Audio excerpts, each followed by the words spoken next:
ईश्वर तू ही अन्नदाता है। किसी राज्य में एक प्रतापी राज्य हुआ करता था।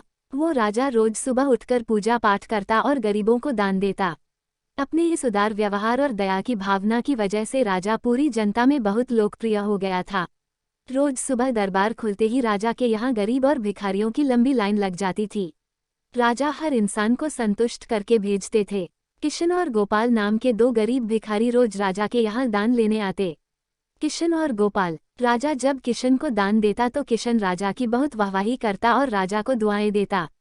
वही जब राजा गोपाल को दान देता तो वह हर बार एक ही बात बोलता, हे ईश्वर तू बड़ा दयालु है, तूने मुझे इतना सब कुछ दिया। राजा को उसकी बात थोड़ी बुरी लगती। राजा सोचता कि दान मैं देता हूँ और ये गुणगान उस ईश्वर का करता है। एक दिन राजकुमारी का जन्मदिन था। उस दिन राजा ने दिल खोलकर दान दिया।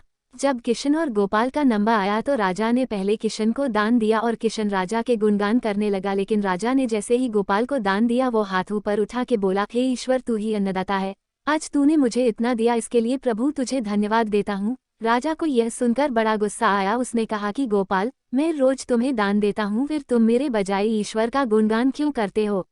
गोपाल बोला, राजन देने वाला तो ऊपर बैठा है, वही सबका अन्नदाता है, आपका भी और मेरा भी। यह कहकर गोपाल वहां से चला गया।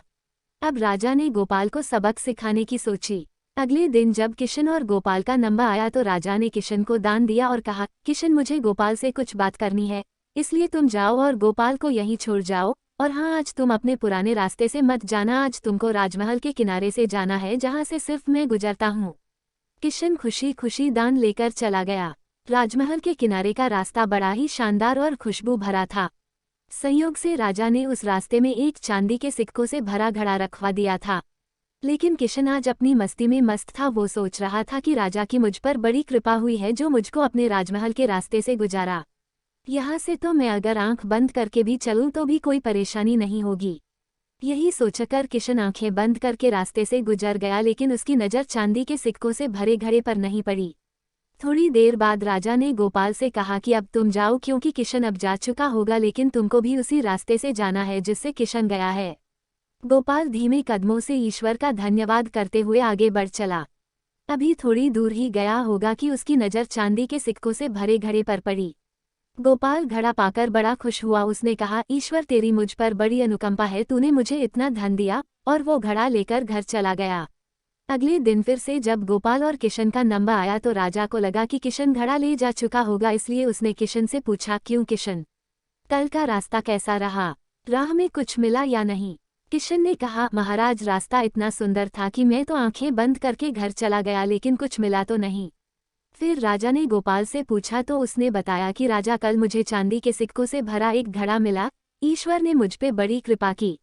राजा किशन से बड़ा गुस्सा हुआ। उसने कहा कि आज मैं तुझे धन नहीं दूंगा बल्कि एक तरबूज दूंगा। किशन बेचारा परेशान तो था, लेकिन कहता भी तो क्या, चुपचाप तरबूज लेकर चल पड़ा।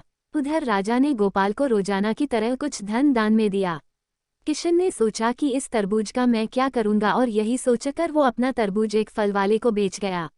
अब जब गोपाल रास्ते से गुजारा उसने सोचा कि घर कुछ खाने को तो है नहीं, क्यों ना बच्चों के लिए एक तरबूज ले लिया जाए।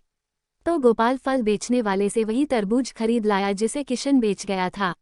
अब जैसे ही घर आकर गोपाल ने उस तरबूज को काटा तो देखा उसके अंदर सोने के सिक्के भरे हुए थे। गोपाल ये देखकर बड़ा प्रसन्न हुआ और ईश्वर का धन्यवाद देते हुए बोला, हे ईश्वर, आज तूने मेरी गरीबी दूर कर दी, तू बड़ा दयालु है, सबका अन्नदाता है। अगले दिन जब राजा दान दे रहा था तो उसने देखा कि केवल अकेला किशन ही आया है, गोपाल नहीं आया।